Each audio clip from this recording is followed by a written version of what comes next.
listed as the philosophy of Space 1999. Which is very serious. Yesterday, we were supposed to be doing a panel on year 1 and year 2, which was kind of going to be the ridiculousness of Space 1999, which was going to be all the things in the show that, Don't you make know, sense. why do they have spacesuits? Or I don't mean why do they have why do they have snowsuits? snowsuits? Why do they have a punch bowl? You know, stuff Victor like brought that. it with him. Yeah. Why do they have a glider? Why do they have a glider? Glider. When they don't have an atmosphere, right? Well, They do on Shark Side of the Moon. Yes. So that's what we were going to be doing yesterday. We didn't get to do that one yesterday, and so the sort of the ridiculousness of Space 1999 panel would have been a lot of laughs, and we can still do that now. We prefer It's up. We might prefer that. It's up to you guys to tell us what you would like now. Do you want to be like serious, or do you want to have a bunch of laughs right now for the next little while? Let's do both. Go up and down, up and down. You want to do both? Okay. You were All joking right. at I can't believe you would insinuate there was anything ridiculous in the series. I mean, Well, That makes perfect sense. what do you say? Catherine. Okay. Catherine just rewatched the entire series, and she And has a list. I paid attention this time. And, so, I don't know. Where do I start? Okay, like, the pants tucked in the boots on Mole. Matter of Life and Death, Matter. Okay. So, which I love. oh, I don't know if the actors didn't like it. I don't know if somebody filming it decided they didn't like the way it looked. I have no idea how that happened. All I know is it's the only time you ever see it. But in my brain, I'm thinking, but why? This is what you should have been doing on every planet you went to because you're wearing goddamn bell bottoms. Why are you traipsing through alien woods? You're gonna be getting alien fleas, you're gonna be getting alien ticks. What if the alien ticks are invisible and you don't know you got them till they're back on Alpha? What happens then? You're right, I never thought of that growing That's up. my first Never thought of Then that. you can't go to the sea when you got sprinkly and tick spray. Yes, what is Dr. Russell gonna do then? That's my first one. Now do something serious if you want. I got a list of them. I got a list of them. Okay, all right. What's a good serious thing to talk about? Well, I mean, you know, obviously there's the mysterious unknown force. That's one of the things that is so unique about space, isn't it? Because it kind of, they never planned it. You know, Johnny Byrne and Chris Penfold never planned to do that. It just kind of kept coming up as they were writing it. It sort of happened naturally and organically throughout the storytelling. As those episodes kept going, those themes kept kind of bubbling up.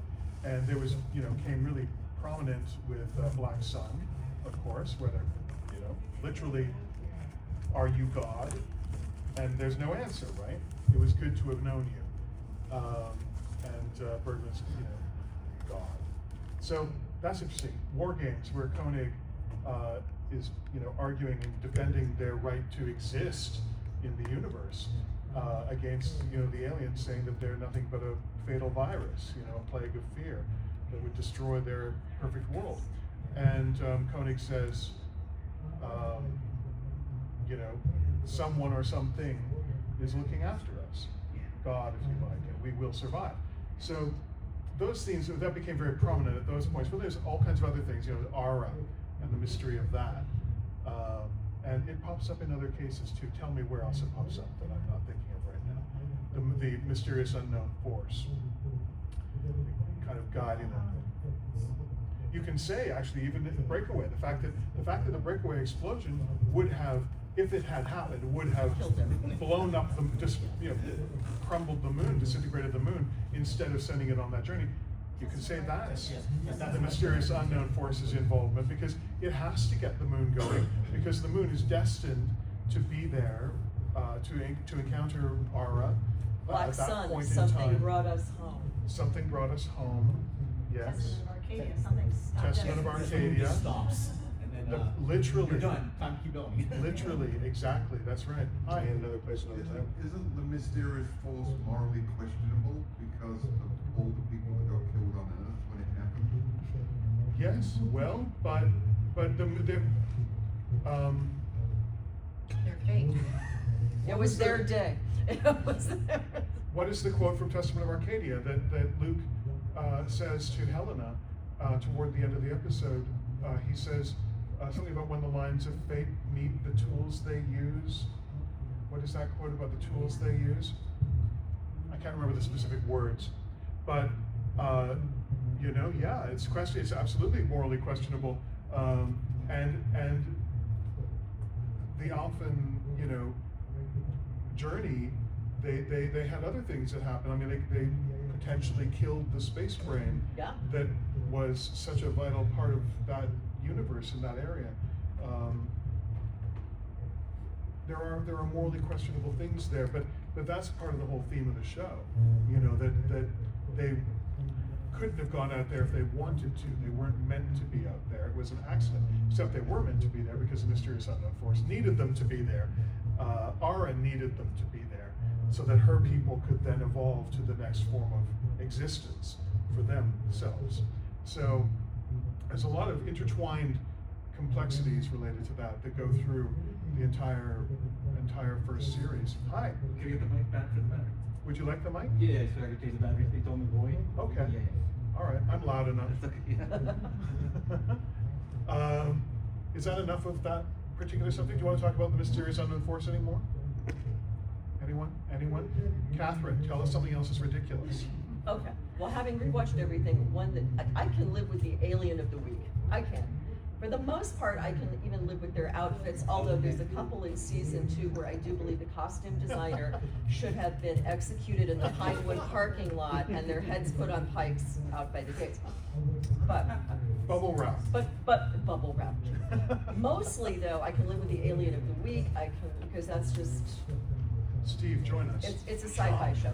I can live with all through the series, the random Alphan resident who you've never seen before, never heard of before, and they even live through the end of their episode, but then you never hear of them or see them again. I mean, that just happened in TV shows. But a thing that really bugged me when I rewatched, and to the point that I stopped YouTube, went back, listened again, stopped it, listened again. In the Brian the Brain episode that I like to call, "Is that a mouse in your pocket, or are you just happy to see me, John?" The thing that bothers me most about that one is right at the beginning when, and they don't know that Brian is this stupid talking box yet, they think it's a person, and he is identifying his ship's mission by year and saying it happened in 1996. And the writers of the script have Koenig turn to Maya and ask her to run that through their computer to verify that. I literally had to listen to that 3 times because I'm going, the moon blasted out in 1999. John was in the space program for years. John would not only have known of all of these people, he probably would have known most, if not all of them. He would have remembered this having happened. At that point, I got kind of really pissed at not the writers, but not the actors, but the writers and the powers that be, thinking, my God, you just have no respect for the fans of this show and their intelligence, do you? Okay. I don't know what the original script would have been like for that, from the just- writer. I mean, because I mean- Fred Freiberger was a story editor, so Yes, the scripts came in from the writer. Freiberger would have worked with them for however many drafts went back and forth. But then at some point, this happened in year 1 as well, because Chris Penfold was a story editor, and then after he left, Johnny Byrne took that over, and he was a story editor. So the story editor does some edits, but they also, in some cases, do rewriting as well. And I can't take that call, leave me alone. So I don't know how much of that fault goes to the original writer who's credited, or to Fred Freiberger, who was doing the rewrites as story editor on the script. And in some cases, I think he did minor rewrites, and in some cases, I think he did almost complete rewrites of episodes. But that's what story editors do. So anyway, philosophy.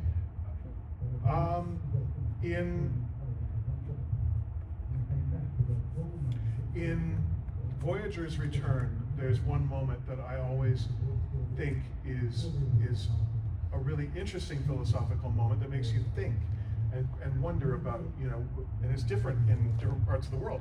But they're having a discussion with the Sidons about whether the Cylons should, destroy Alpha. And Bergman says, in response to that, he says, we believe that revenge, sanctioned by authority, is also a sign of a debased culture. And I love that line, because what he's saying is capital punishment no longer exists. Capital punishment is, the Cylons want to kill the Alphans is as revenge for the Voyager Queller drive having killed however many people, so it's tit for tat, it's killing because other people got killed. So they're basically saying we don't believe in capital punishment. So that's a really fascinating thing to actually talk about, because I'm from Canada, we don't have capital punishment. I know there's some people in the audience from the UK, they don't have capital punishment. We are in the United States, which does have capital punishment. But not in every state. Not in every state. Right. And so it's one of those instances where, it is a philosophical thing, you've got to think about that and your belief on that. And is it, it's interesting for a science fiction show to give us real world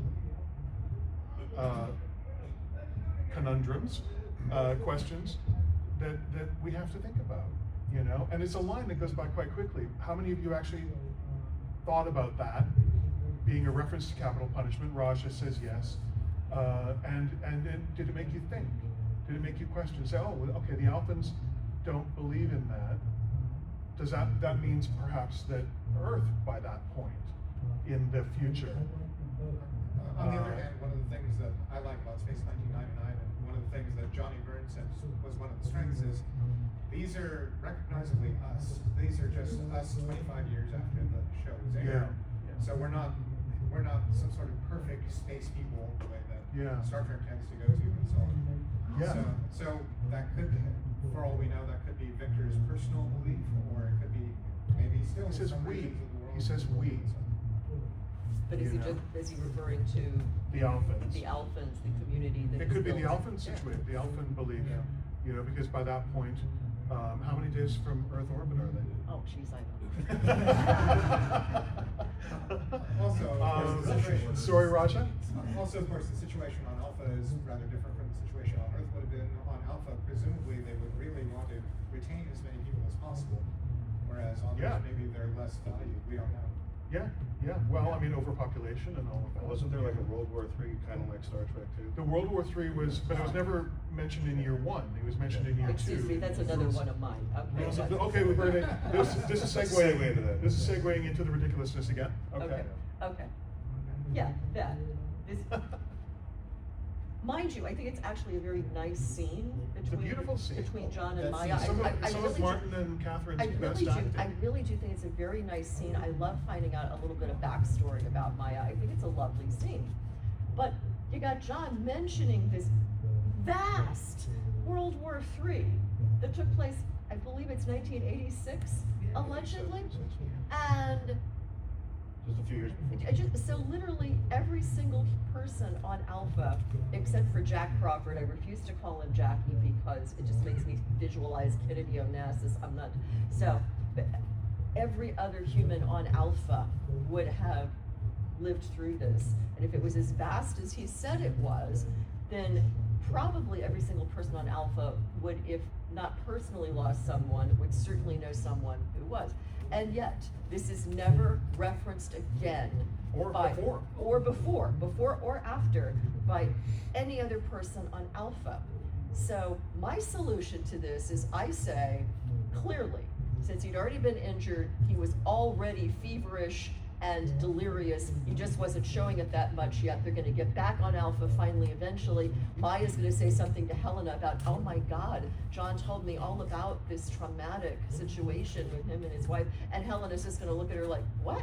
That's not real. That didn't happen. Good. He was never married.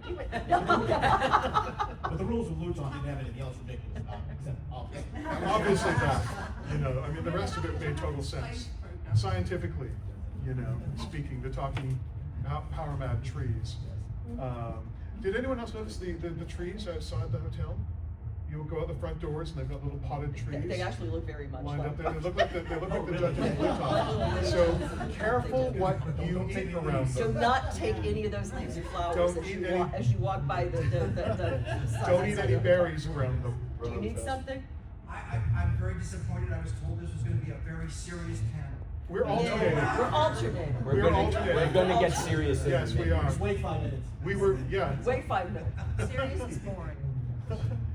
Well, I'll get to a serious note. Okay. Okay. All right, so, Robert, you talked about, you touched upon that idea of capital punishment. And Yes. everything like that, and it's funny because Christopher and I, Christopher Penfold and I, and I think you were even in this conversation at some point, that, dealing with what is the idea of what is right, Yes. and this is something that's also really touched upon me and, the people that I know, a friend of mine, I told I you know that- this, yes. Yeah, you know this story, was murdered in her own home by someone who she knew came in and beat her to death with a cable box. And I struggle, even now, Wanting with revenge. what is the right thing to do. And Christopher's response has been, when we seek revenge, it demeans all of us, and that's something that, well, actually is playing out even now in the current, political climate. But this is the kind of thing that they put in that show, that on a grander scale, but that are things that we deal with as human beings now, starting to be every day, and just how do we move forward as a society? Some of the things that Space 1999 very deftly. Well, in a global society, and that's what the wonderful thing of Moonbase Alpha was, is Moonbase Alpha was a microcosm of all of humanity in one base. We had all different races and nationalities of people, all kind of brought together, working and living and cooperating, mostly in harmony with each other. Occasionally someone would go crazy with the Until the land next area. episode. But generally they worked in harmony together. They had a community that had to function, they had to survive, and they had to all do their part and work together. That's a way of looking at the world. We're all here, and the astronauts. You listen to the astronauts after they come back, and they talk about how they are up there and they see the Earth as this little blue ball, and it's so tiny or insignificant relative to the vastness of nothingness that is everywhere else, and it gives them a whole different perspective on the world. And the fact that why do we hate each other because we look different? We have different skin color, or we have different religion or whatever it might be. There shouldn't be any hatred amongst us because of anything. That's the wonderful thing with Space 1999 fandom, is hopefully we don't have any of those prejudices. Hi. Hi, I'm David. With world problems as they are, do you think it might be a great idea to get these leaders that are bent on destroying each other to actually go up into space and have a look at the Earth? And it, as like you just said a moment ago, it might change their mind. Instead of wanting to kill each other and have endless wars and take over your neighbor and kill them all, which we've been doing since we came out of a cave and clubbed our neighbor on the head and said, "I want your cave because it's bigger than mine." Whatever stupidity, yes, what a brilliant idea. It's, this is our home. Yeah. That's it. Yeah. And there's enough water. There's enough, food. And we don't have a plan B. No, but see, if you blow it up, that's it. Yeah, you blow it up, or you pollute the air, or you pollute the water, or you do whatever, and then it's gone. But Space 1999 had a lot of those messages in it. I mean, Breakaway itself was a comment on nuclear energy, because at the time, nuclear energy was, a highly questioned thing. And Chris Penfold, I think, had some quite strong anti-nuclear opinions, certainly at the time. I don't know if they changed, I think they did. 'Cause they we actually adapted over the discussed that years. an awful lot. Yeah, but at the time, I think there was a lot of concern about the radioactive waste and what was gonna be done with it, the nuclear fuel rods and whatever that are left over, and where are we gonna bury them? And what is that contaminating? And, you know, so he had a lot of concerns about that. I mean, Breakaway is a nuclear disaster, that it's a disaster story, a disaster film, basically. But it's a commentary about nuclear energy. And I think that's very interesting, you know. Again, it makes you think, are we doing something bad? Are we polluting that we shouldn't be doing? And then maybe his thinking of that changed over the years, and because the technology adapted and developed and became more efficient and less waste and all that kind of stuff. And also, you know, there are some very good nowadays. There are some very good channels out there. Actually, Kyle Hill has a very good YouTube channel. If anybody's ever checked, you know, not heard of him, he talks about nuclear energy and how it actually is very safe. It's just a matter very of safe. You know, I mean, I don't know that you should build them on, you know, fault lines, but well, you know. but you know, it's the management. Hi. I was just wanting to go back to the capital punishment thing. Yeah. So my dad was a policeman for 30 years in the UK. Yeah. And he always told me that capital punishment is not a deterrent against crime. That's Right. not a moral argument, that's a statistical argument. So it's a statistical fact. Yeah. Right. The other side of that equation is, you know, we've got Carolyn Seymour here, and there was an episode of Survivors where a mentally ill man was falsely accused of raping a girl, and he was shot to death by a firing squad. So, and they did that because they said, you know, we're trying to re-establish civilization and rules and regulations. And it was a hugely controversial thing at the time, and still is today. It was actually quite shocking when I saw it as an adult. Yeah. But I'm just saying, there are two arguments. One is, of course. you need to keep law and order, and the other one is, well, you know, it doesn't do it that well sometimes. Yeah, right. Yeah, absolutely. And isn't that great? I mean, it's an open question. It's a difficult question to find an answer to. But when a science fiction TV show, or the other show that you're referencing, popular entertainment gives us things like that we can think about, you know, and maybe it makes some people think. Maybe it makes some people shift their opinions. You know, maybe it makes some people think, oh, well, I mean, you know, Anton was just saying recently. I saw him.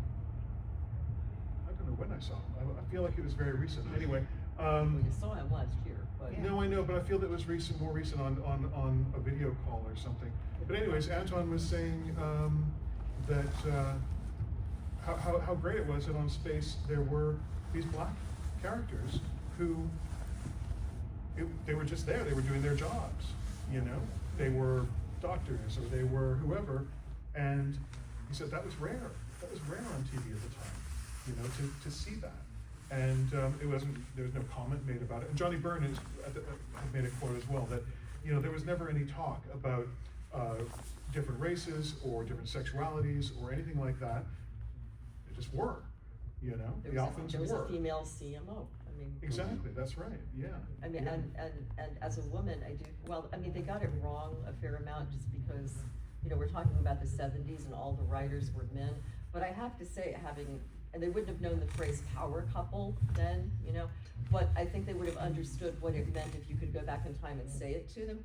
And for the times they got it a little bit wrong, honestly, when you watch it again, it holds up pretty well as being a really pretty good, and I think possibly even, I could be wrong, but possibly even the first presentation of a power couple, and they mostly get it right.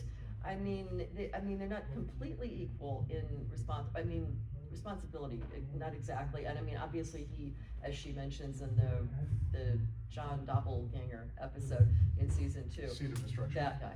I'm not always remembering the titles, but that yes, he has, at the end of the day, he's got overall say and overall command, except if she has a reason to believe that he is not capable of doing his duty, she always has the right to override him, always.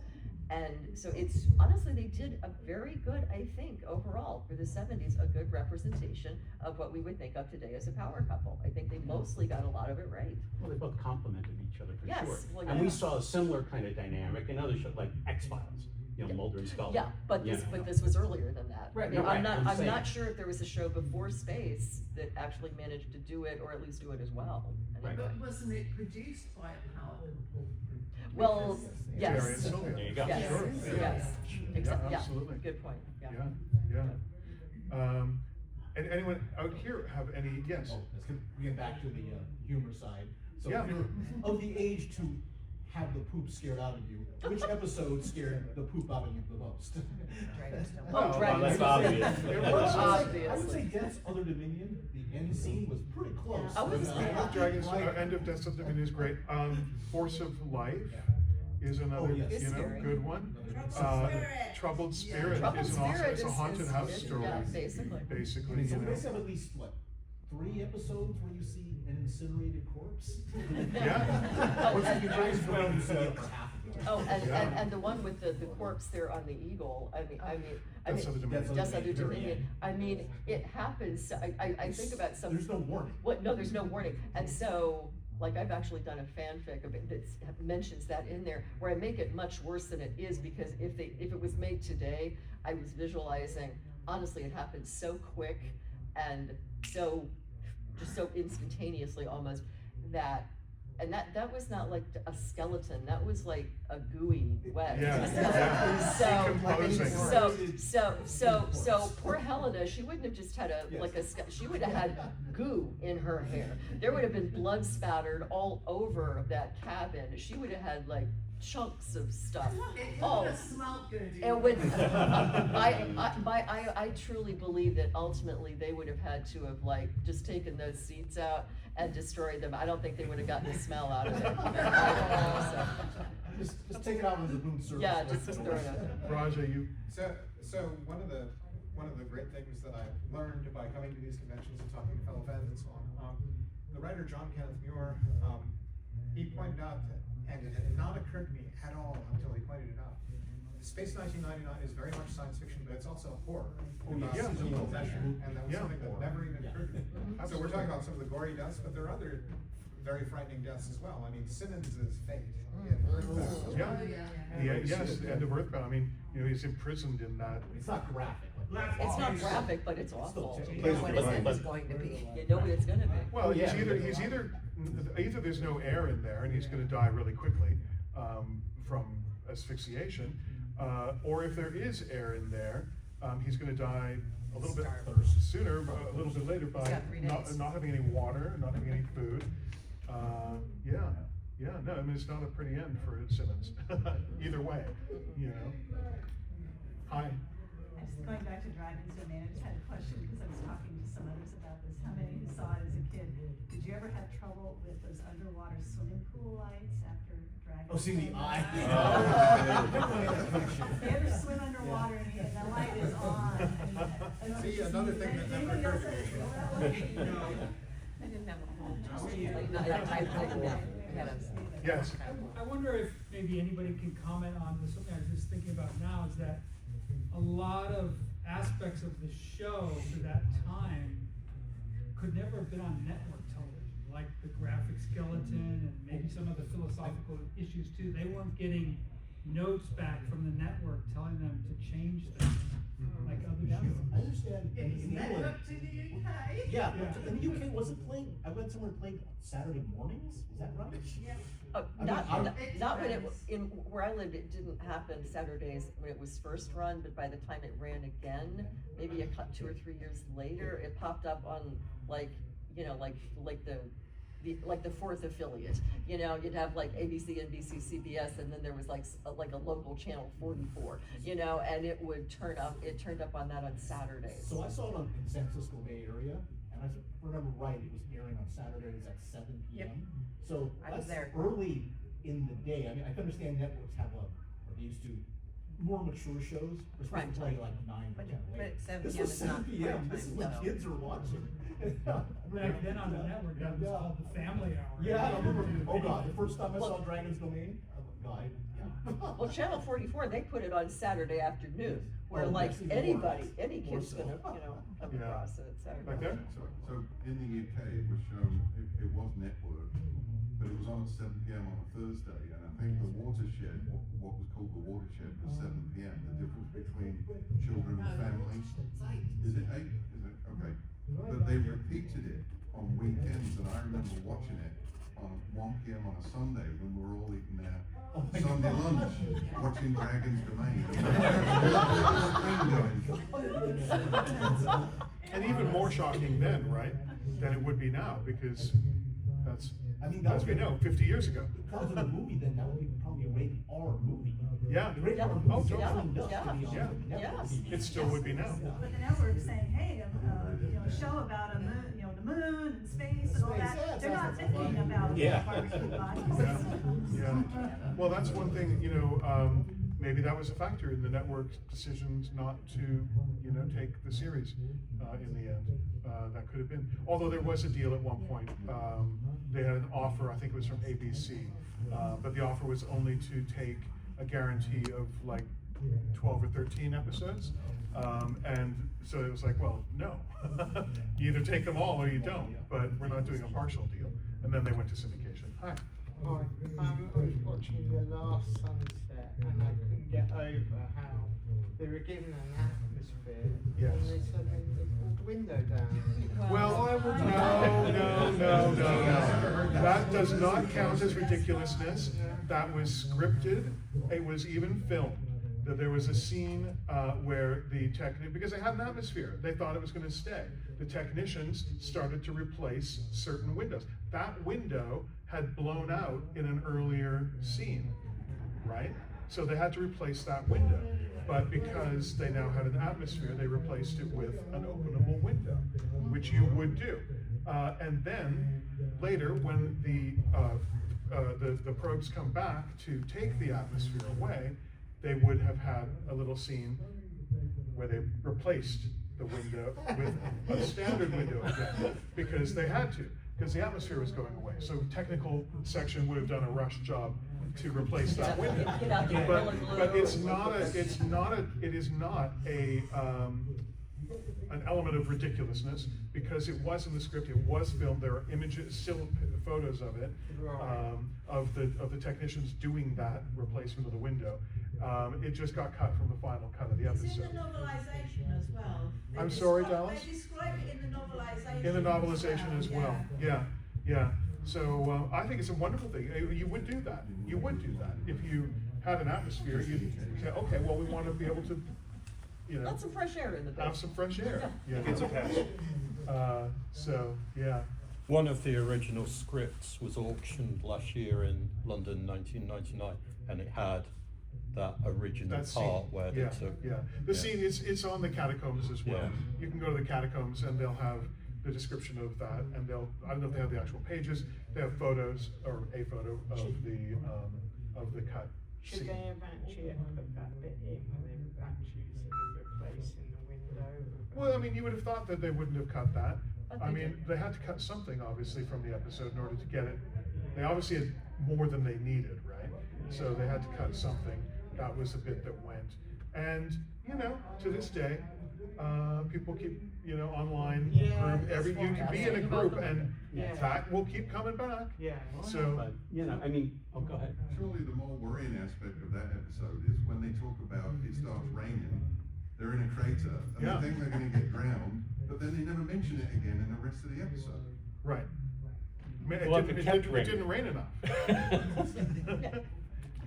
It didn't rain as hard as Victor hoped it would. Well, it couldn't rain unless there was too many bodies of water, and they couldn't have an atmosphere because the moon doesn't have enough gravity to retain an atmosphere. Well, yeah, but that's science. Now So- that's getting too scientific. You're Roger. triggering me now. So the lifespan of an atmosphere depends intimately on the temperature of the surface. So if you had the moon and you were to give it an atmosphere, it would only, given its current location, orbiting the Earth, the atmosphere would only be good for a few thousand years. But of course, that'll be tons of time for the Alpha. Oh, yeah. There is a body in the solar system that is almost exactly the same mass as our moon, and it's actually covered with a frozen atmosphere. It is the moon Triton. Yep. So it depends. This is Triton's universe. If if the moon had been captured, if the moon had gone into a permanent orbit around in a solar system, then they could have considered maybe terraforming it, getting atmospheric gases from a collection of comets or something, for instance. And they We could have send some atmospheric politicians gases. there. Their hot air could A lot of terraform. There you go. Yeah. Terraform Triton. Yeah. Yes. Sorry, I keep asking. Since you said Triton, how does a computer on what is Right? basically a garbage dump know where every planet in the universe? Why would they expect that they would have that knowledge? That's definitely a ridiculous thing, because Yes, that is. because the thing is that Bergman at that point is like basically saying, you know, he's gone through the memory banks and there's no record of this, or his star charts, there's no record of it. Why would Why you think would that they? there wouldn't Yeah. be? Yeah. You know, Would it's there a be? it's a planet that's, you don't even know where it is, and you know they haven't told you where it is. It's some incredible distance away, and so why would you have any record of it? It doesn't. Yeah, I mean, but that was a that was episode 4, Ring Around the Moon. So that's a very, very early episode, and a friend of mine has a wonderful term for those early episodes. He describes them as being pure episodes of Space 1989. Before, so that's, you know, Breakaway, Matter of Life and Death, Black Sun, Ring Around the Moon. Before the other influences started to get into it, the pressures that started to come from ITC New York, the pressures, I mean, it was always there, but it kept increasing, and it drove Chris Penfold to leave the show, because it kept escalating. They wanted more action, they wanted this, they wanted that. But those early episodes are very, very pure, but flawed. You know, there are some lines like that shouldn't be in there. And if there had been another pass on the script, that could have been tightened up. Also in that one line, I just made fun of it, there's confusion between the terms galaxy and universe. Mm-hmm. Oh yeah. You know, so which again, that probably shouldn't have been in the final cut of the script, but it was. So, you know, yeah. Oh, it's Nick. All right. That's Nick being Nick. Yep.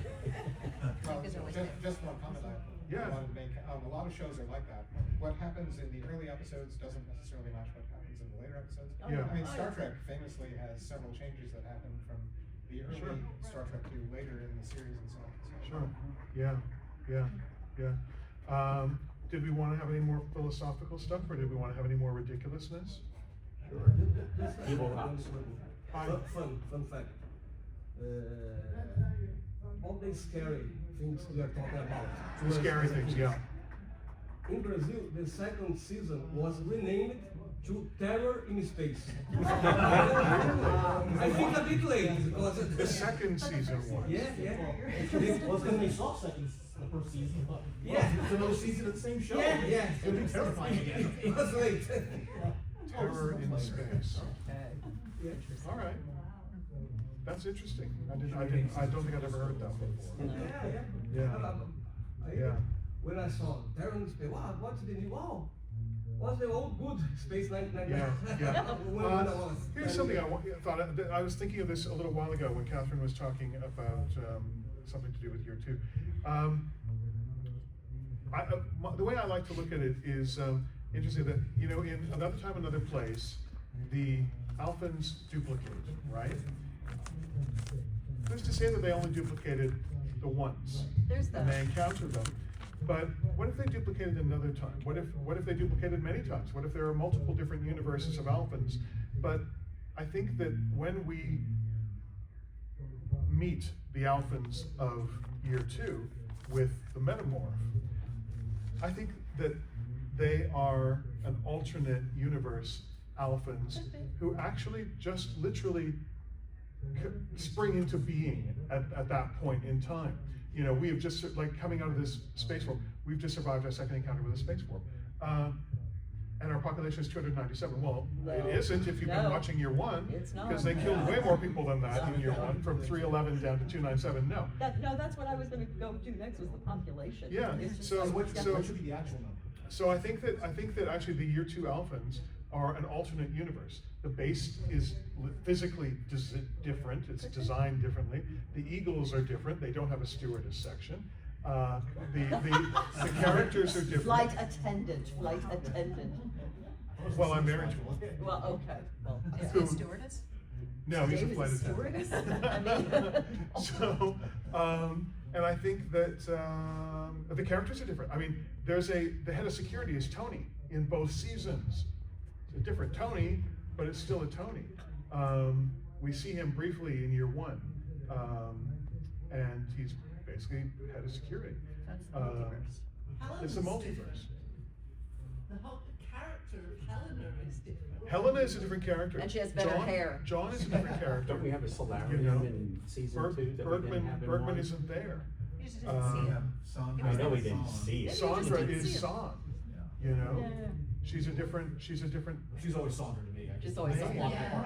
Yeah. So I think, I don't think it's, in my mind, it isn't a continuation. It's a alternate universe completely, because so many things are so seriously different. That's the way I like to look at it anyway. So if they passed through another wormhole or whatever, and they came out again, you could start a whole new show with new actors, just call them the same thing. You could. You could marry a nation. You could. Oh, AI. Yes, that's right.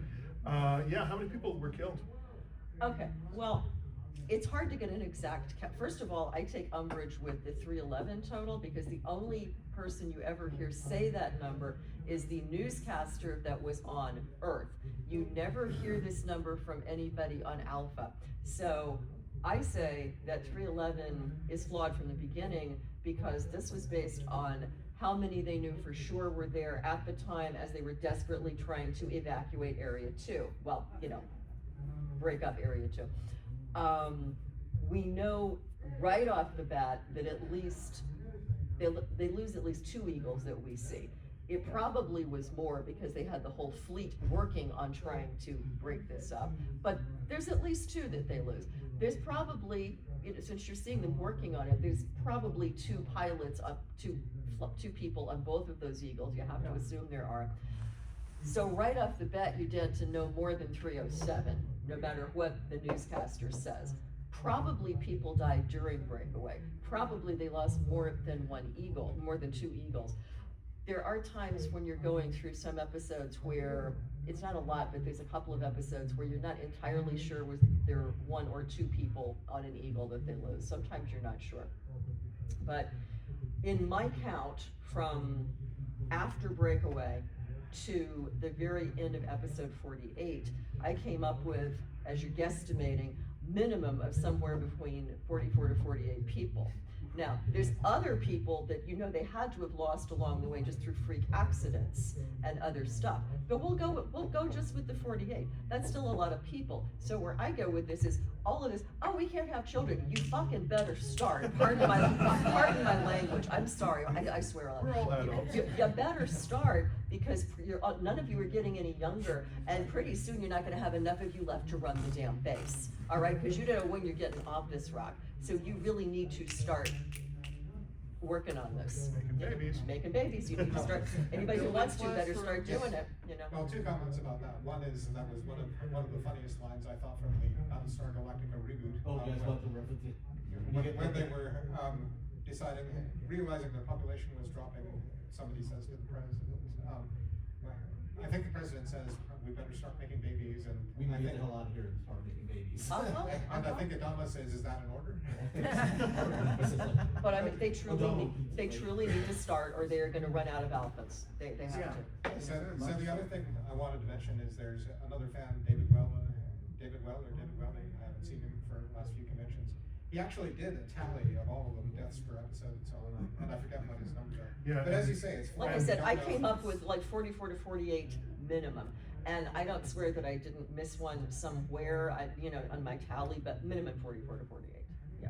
And how many Eagles were destroyed? Oh yeah, and not even just destroyed. How many Eagles did they have to leave behind on different random planets?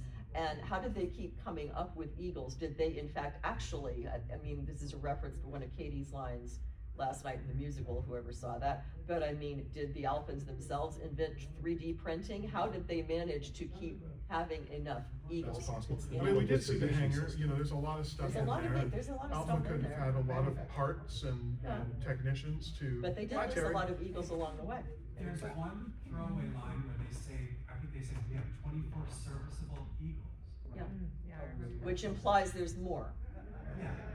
I don't know if they're making them or just, babies, but I remember that line. They could have had Yeah. 250 youngsters. Yeah.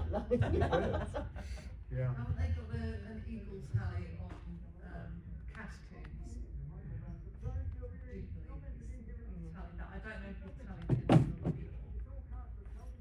But one slight comment again, because it's hard to get me to shut up, is that we see deaths, but those are only during the parts that we see. Yeah, exactly. People could There die. had to have been other deaths going along. And I could turn due it to- around and say, for all we know, they had births that we never saw. I mean, Jackie Crawford. Well, Jackie was Crawford, supposed to be yeah, and first, then- Yeah, but I we mean, don't know. even in season 2, I think there's some point where there is in fact, Dr. Russell says we. we can't even allow, yes, you better, yes, you can. Well, that's the other thing that's irreconcilable is the dates. Oh, you know. Dragon's Domain technically is the only episode in season 1 that has a, Helena announcement of how many days. And when you start season 2 and they start going, so Dragon's Domain technically is a season 2 episode in terms of dates. So, but I mean, that's trying to mesh them, but I mean, the dates are not possible. It just Bringer of Wonders Part 1, I don't remember the numbers. Maybe somebody out here has them memorized, but I mean, Yeah. Bringer of Wonder Part 1 is however many, I don't know, 1195. That's a random number. The Bringer of Wonders Episode 2 is like a year and a half later or something like that. How long were these things there? I mean. How long was Coney being crushed? I mean, was Helena delirious? Was she made Helena could have been delirious. I mean, she also could have been under the control of the Bringers of Yeah. Wonder. Did Helena know what she was talking about with any of these numbers? I They mean, were- I don't know. That's Maybe she was just bad at math. Yeah, exactly. You shouldn't be bad at math if you're a doctor. No. So, all right, I gotta get back to. You're going to, okay, the autograph. So the next panel is happening here. Now. It's Now, returning to actually. Moonbase Alpha. It's happening now. I've seen.